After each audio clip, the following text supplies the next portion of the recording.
Hi guys, how to use Cloudflare DNS on Windows PC. Now go to the search bar at the bottom of your desktop, type Wi-Fi, and select Wi-Fi settings from the results. This is the fastest way to access your network settings without clicking through multiple menus. Click directly on your active Wi-Fi network. Scroll down to the bottom of the page until you see DNS server assignment, then click Edit.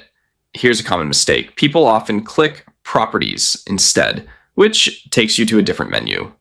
In the pop-up menu, change the drop-down option from automatic to manual. This is the most important step because it unlocks the ability to enter custom DNS servers. Toggle on IPv4. In the text fields, enter 1.1.1.1 for the preferred DNS and 1.0.0.1 for the alternate DNS.